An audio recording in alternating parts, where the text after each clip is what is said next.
Dear friends, next article is types of respiration. There are two types of respiration like aerobic respiration and anaerobic respiration. Aerobic respiration मध्ये complex organic कंपाऊंडचं breakdown simple compound मध्ये करण्यासाठी free molecular O2 ची गरज आहे. So breakdown of complex organic compounds into simple form by using free molecular O2 is aerobic respiration. While breakdown of complex organic compounds into simple form without use of free molecular O2 is anaerobic respiration.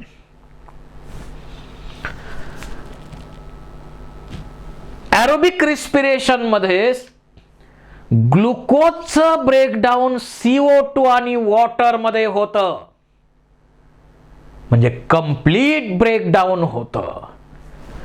anaerobic respiration मध्ये ग्लुकोजचं breakdown intermediate alcohol lactic acid सारख्या compound मध्ये होतं, त्यामुळं incomplete breakdown होतं. Aerobic respiration मध्ये toxic compounds are not formed. In anaerobic respiration, toxic compounds are formed. In aerobic respiration, large amount of energy is released, 38 ATP from one glucose molecule. In anaerobic respiration, very small amount of energy is released, 2 ATP for one glucose.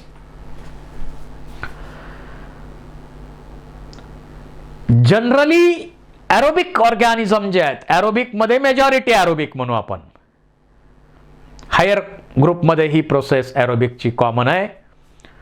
आणि anaerobic respiration आपल्या काही स्ट्रायटेड muscle सुद्धा follow करतात, काही micro organism ही process follow करतात.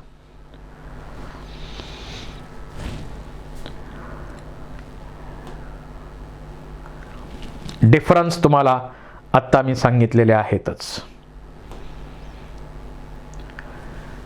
Next article is most important article, mechanism of respiration.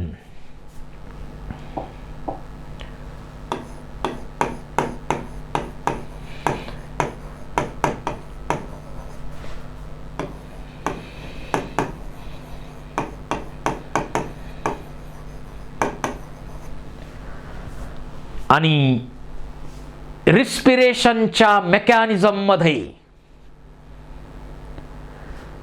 पहिली महत्वाची step aerobic असोत नाहीतर एनारोबिक ऑर्गॅनिझम असोत, या सर्वांमध्ये कॉमन असणारी स्टेप म्हणजे ग्लायकोलायसिस और EMP पाथवे.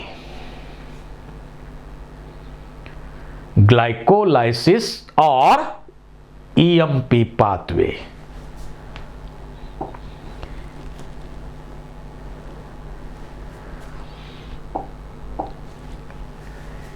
या प्रोसेस मध्ये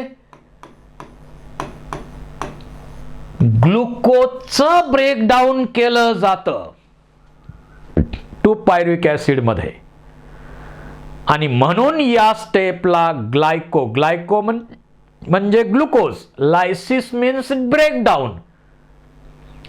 so there is a breakdown of glucose molecule takes place in this step, hence called as glycolysis. Cytoplasm मध्ये ही प्रोसेस होते आणि त्यामुळं सायटोप्लाझम सर्वांकडं, सर्व सेलकडं आहे.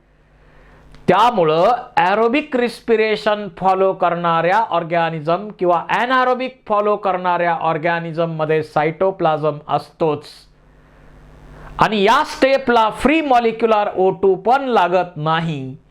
So this is the common step for aerobic and anaerobic respiration. cytoplasmic respiration, core respiration, dark respiration.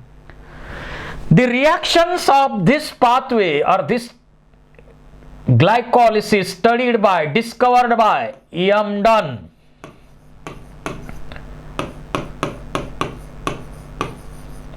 Meyerhoff and Parnas. E.M. Dunn, Meyerhoff, Parnas या सायंटिस्टनी ही process डिस्कवर केली. German सायंटिस्टनी ग्लायकोलिसिसची process डिस्कवर केली. त्यामुळं या पाथवेला EMP पाथवे म्हटलं जातं. EMP pathway. आता ॲनारोबिक साठी common असणारा पाथवे पाहूया. EMP पाथवे किंवा ग्लायकोलायसिस. सायटोसोल मध्ये होणारी प्रोसेस, सायटोप्लाझम मध्ये होणारी प्रोसेस पाहूया आता.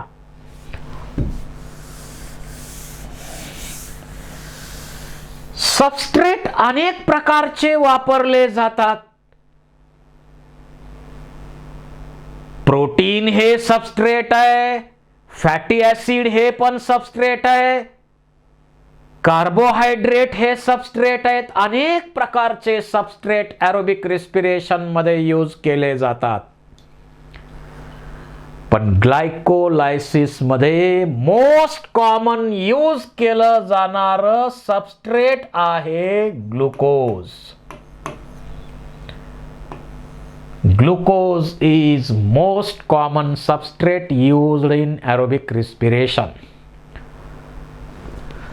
In first step, glucose is converted into glucose 6-phosphate. पहिल्या स्टेप मध्ये ग्लुकोजचं कन्व्हर्जन ग्लुकोज 6-फॉस्फेट मध्ये होतं. या प्रोसेस मध्ये फॉस्फेट दिला जातो आणि फॉस्फेट देणार कोण? ATP देणार आणि ADP तयार होणार. आणि जिथं जिथं ATP बनतो, वापरला जातो, त्या ठिकाणी एन्झाईम असतं कायनेज. नेहमी लक्षात ठेवा. तर ग्लुकोज हेक्झो शुगर आहे म्हणून याला आपण हेक्झोकायनेज म्हणू शकतो, ग्लुकोकायनेज म्हणू शकतो. फॉस्फोरिलेशन झालं. Then second reaction, glucose 6-phosphate is converted into fructose 6-phosphate. These are isomers of each other, mirror image of each other. जसं आपण आरशा पुढे उभा राहिल्यानंतर आपलीच इमेज असते, परंतु आपण डावा हात वर केला तर उजवा वाटतो. मिरर इमेज आहे ती. So glucose 6-phosphate is converted into its mirror image or isomer fructose 6-phosphate in presence of enzyme isomerase. Isomerase.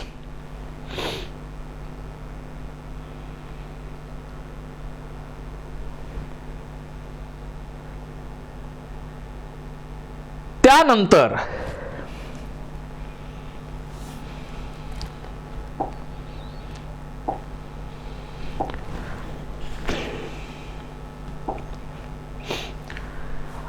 मी तुम्हाला आपल्या नोटवरती ही प्रोसेस पहिली शिकवतो आणि मग त्याचे फोटोग्राफ PPT दाखवतो.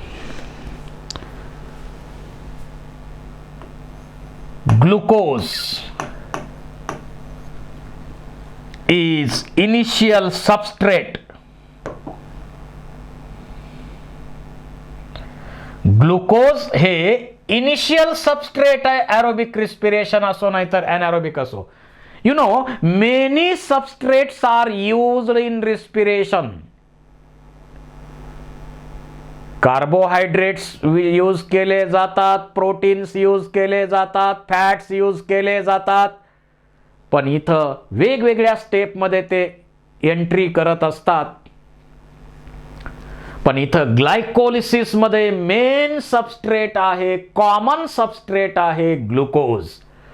समजा आपण केन शुगर खाल्ली असेल तर पहिलं काय होणार, सुक्रोजचं ब्रेकडाऊन इन्व्हर्टेजनं ग्लुकोज आणि फ्रक्टोज मध्ये केलं जाईल.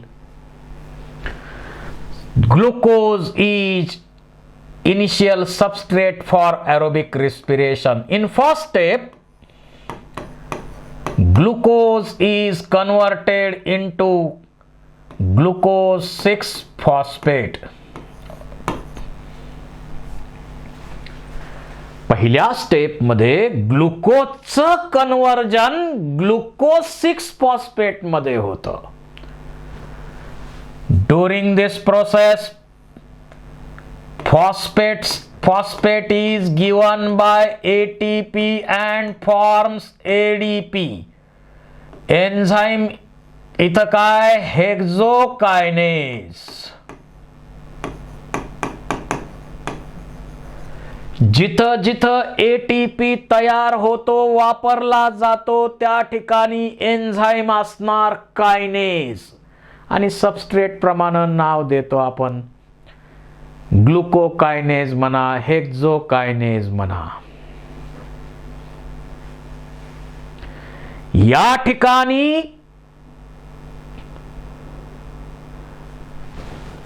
ग्लुकोजचं ब्रेकडाऊन होतं, म्हणून या प्रोसेसला ग्लायकोलायसिस म्हटलेलं आहे. आणि रिॲक्शन्स 3 जर्मन सायंटिस्टनी स्टडी केल्या, डिस्कवर केल्या. यमडन, मेयरहॉफ, पार्नाज, म्हणून त्याला EMP पाथवे असं नाव दिलं. Then second reaction, glucose 6-phosphate is converted into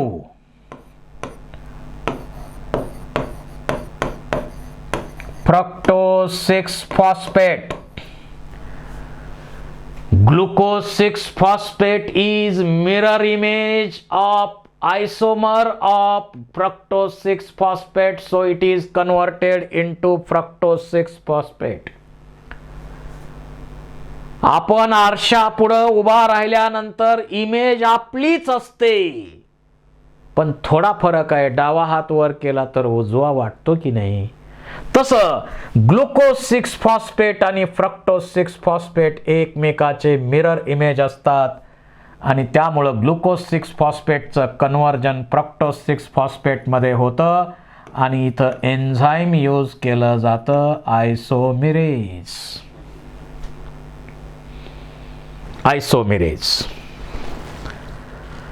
Then fructose 6-phosphate again undergo phosphorylation to produce fructose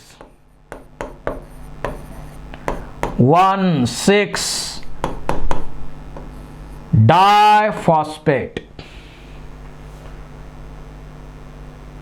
आणि या ठिकाणी एन्झाइम काय, फॉस्फो, PO4 चा फॉस्फो, फ्रक्टो इकडचा फ्रक्टो, कायनेज. आणि या स्टेप मध्ये पुन्हा फॉस्फेट ऍड होतो, ATP फॉस्फेट देतो, ADP तयार होतो.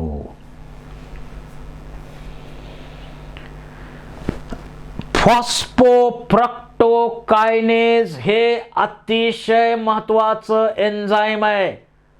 या ग्लुकोजचं ब्रेकडाऊन किती स्पीडनं करायचं, किती रेट मेंटेन करायचा, this enzyme is most important enzyme. It maintains the rate of respiration, rate of glucose breakdown, किती स्पीडनं ग्लुकोज ब्रेक करायचं याचा निर्णय घेणारं एन्झाइम आहे. So it acts as pacemaker.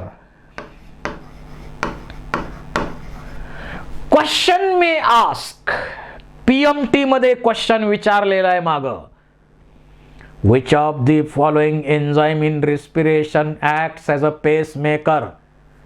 Speed rate किती ठेवायचा रिस्पिरेशनचा ते कंट्रोल करणारं एन्झाइम कोणतं. पेसमेकरचं काम करणारं एन्झाइम म्हणजे फॉस्फोफ्रक्टोकायनेज.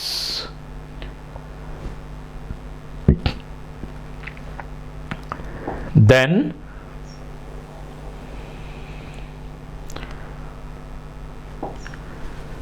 this fructose 1,6 डाय किंवा बायफॉस्फेट म्हणू शकता तुम्ही,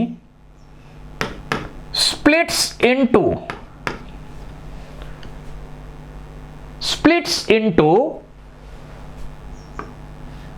DHAP 3 कार्बन कंपाऊंड. ढाप म्हणू आपण त्याला.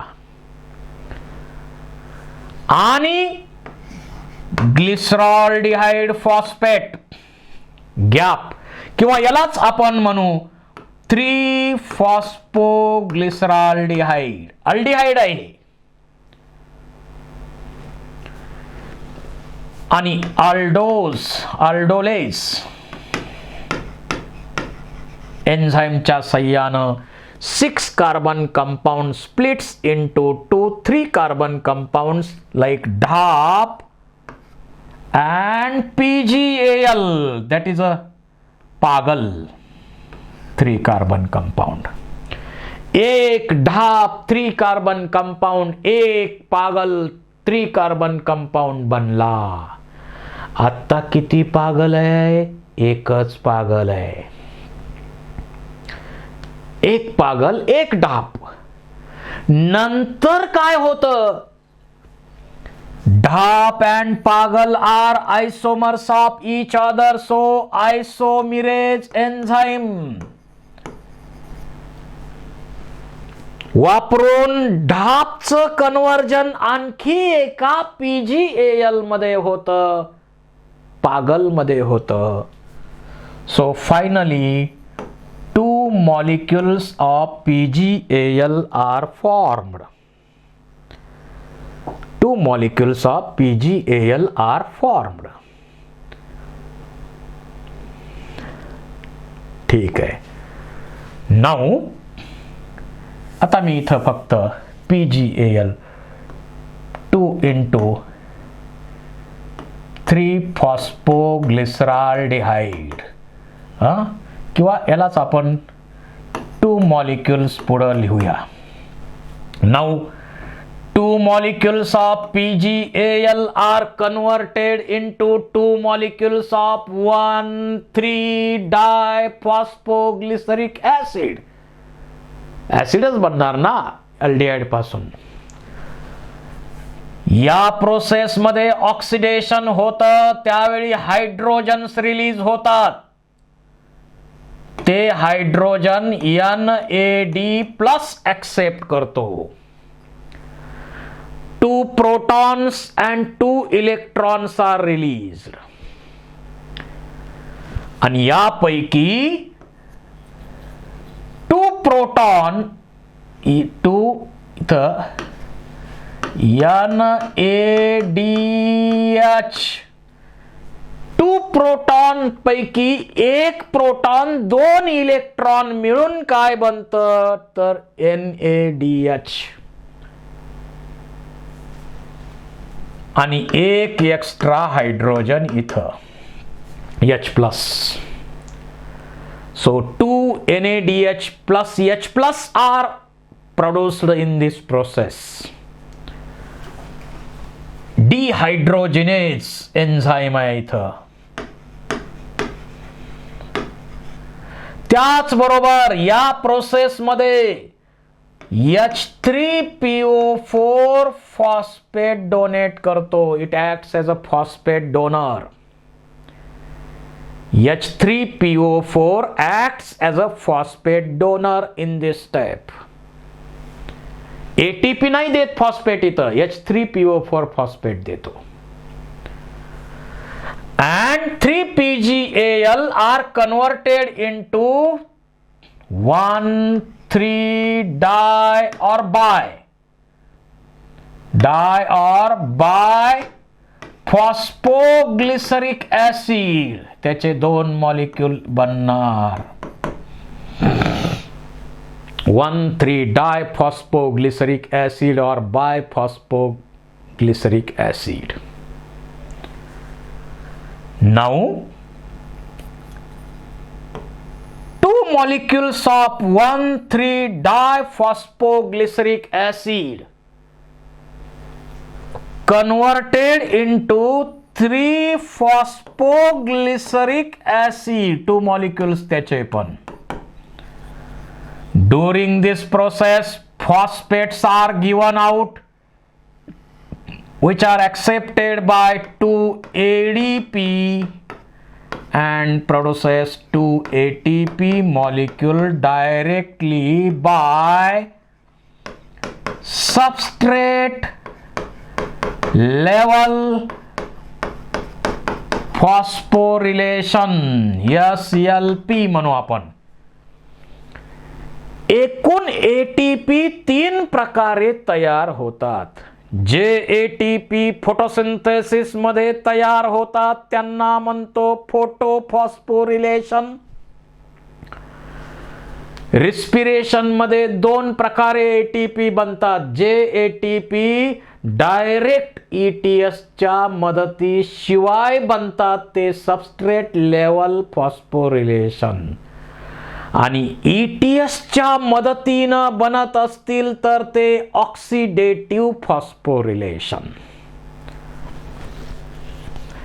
बर, एन्झाईम काय असणार आहे? कायनेज. जिथं जिथं एटीपी बनतात वापरतात तिथं kinase enzyme. Then 2 molecules of 2-phosphoglyceric acid are converted into 2 molecules of 2-phosphoglyceric acid. What happens in this reaction? Only phosphate changes its position from 3rd carbon atom to 2nd carbon atom. फॉस्फेटनं 3ऱ्या carbon atom वरनं उडी मारून 2ऱ्या carbon item वर आला.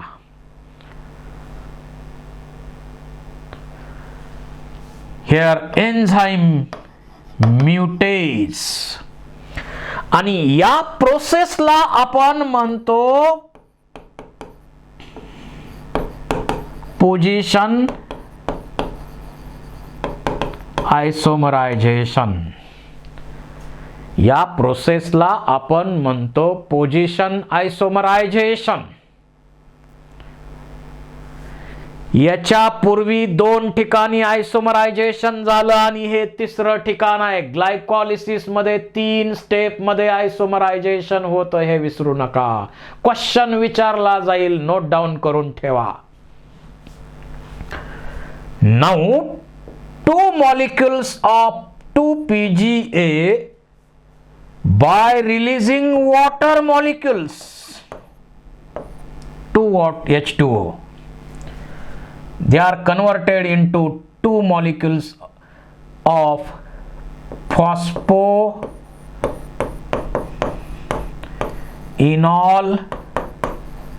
pyruvic acid or pyruvate. 2 molecules बनतात. तुम्ही C3 pathway reverse करा, म्हणून तर याला रिव्हर्स ग्लायकॉलिसिस, म्हणजे C3 पाथवेला रिव्हर्स ग्लायकॉलिसिस म्हणू शकता तुम्ही. And finally 2 molecules of phosphoenol pyruvic acid are converted into 2 molecules of pyruvic acids.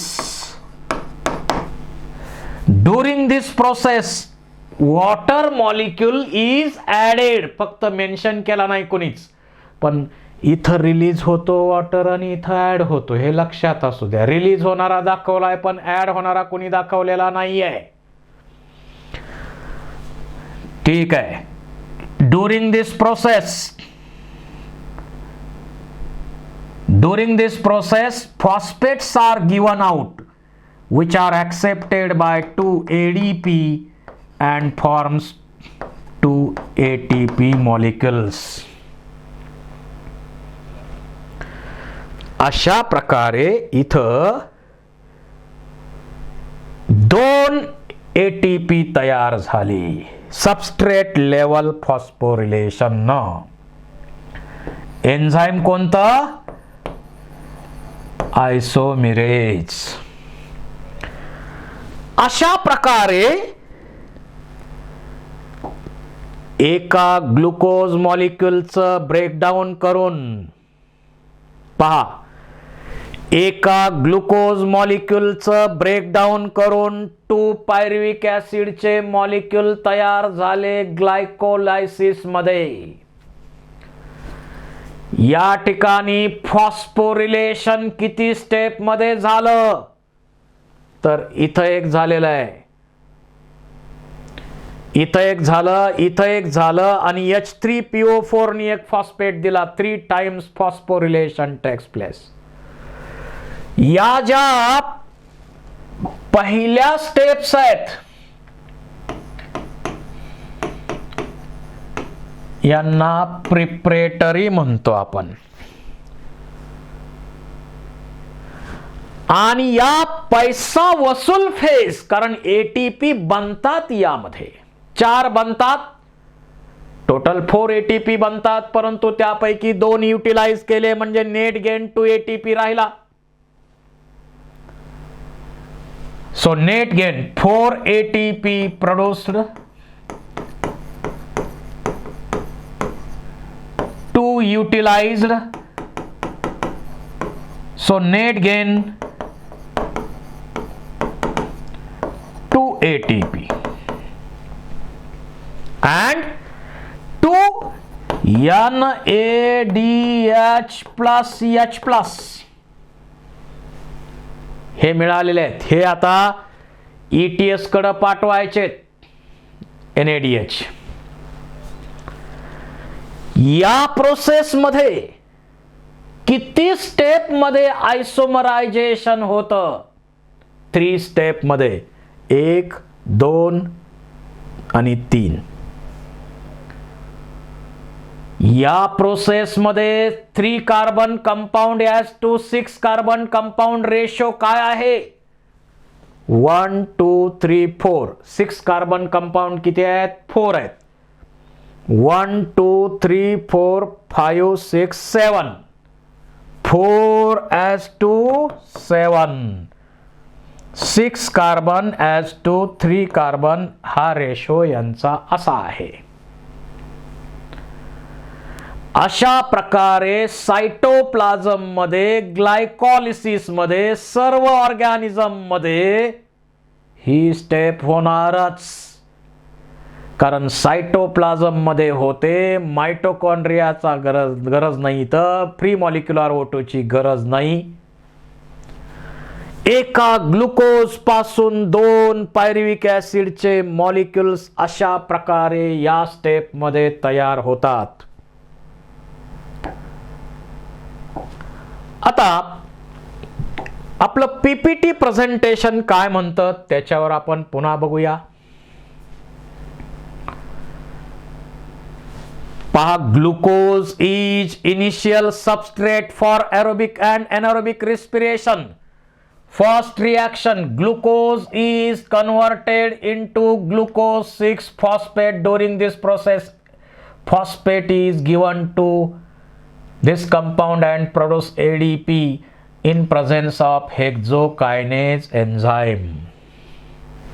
Second, glucose 6-phosphate and fructose 6-phosphates are isomer of each other, so glucose 6-phosphate is converted into fructose 6-phosphate in presence of phosphoglucoisomerase.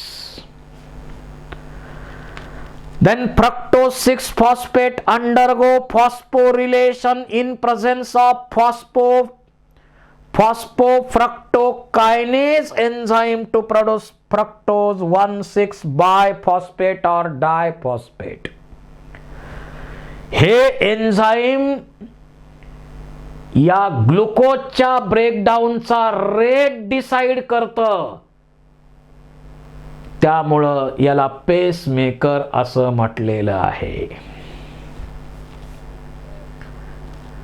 Then fructose 1,6-biphosphate splits into glyceraldehyde 3-phosphate किंवा PGAL 3-PGAL त्याला दुसरं नाव आहे and dihydroxyacetone phosphate 2 3-carbon compounds triose. आता DHAP आणि 3-PGAL एकमेकाचे mirror image असल्यामुळं आयसोमर असल्यामुळं DHAP ढापचं conversion पागल मध्ये होतं. म्हणजे पूर्वीचा एक पागल आणि अजून एक पागल, 2 पागल बनले. 9 ग्लिसरॉल्डिहाइड 3-फॉस्फेट किंवा 3-PGAL 2 पागल आहेत इथं. आता पुढे सगळे 2 कंपाऊंड आहेत. 3-PGAL 2 molecules are converted into 2 molecules of 1,3-di-PGA. During this process, hydrogens are released. Hydrogens, protons and electrons are released.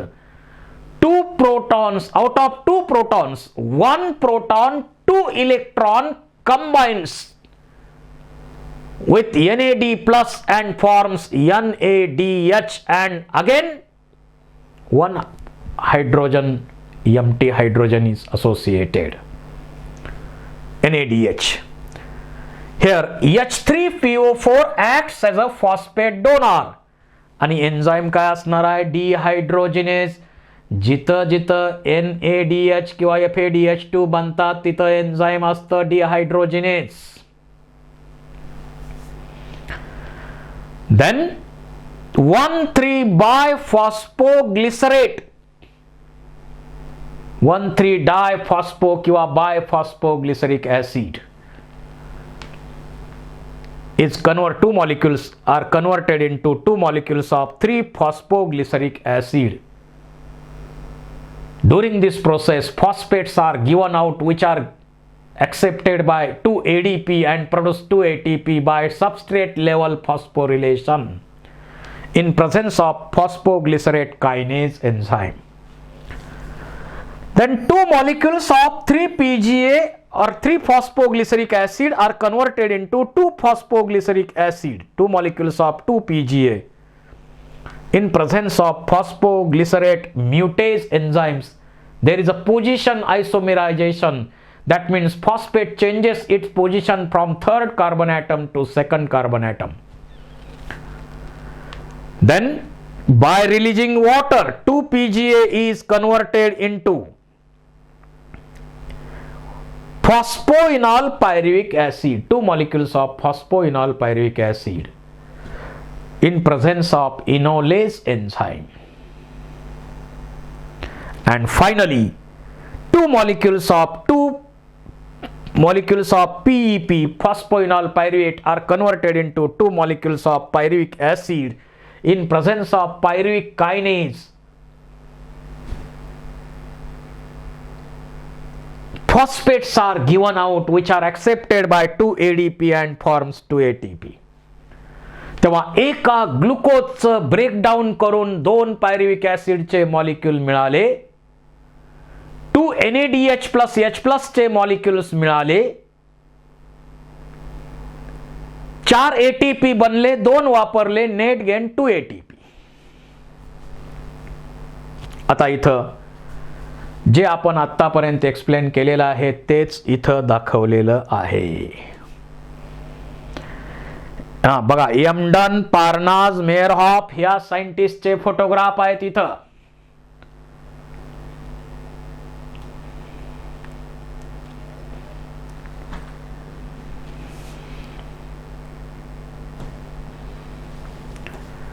तेच इथं बघा, सुक्रोज असेल तर इन्व्हर्टेज एन्झाईमच्या सहाय्याने ग्लुकोज फ्रक्टोज बनवला जाईल. Glucose fructose, hexokinase, glucose 6 phosphate, fructose 6 phosphate. हां, प्रोसेस आपण आता ऑलरेडी स्टडी केले आहेत, सर्व स्टेप्स स्टडी केलेले आहेत.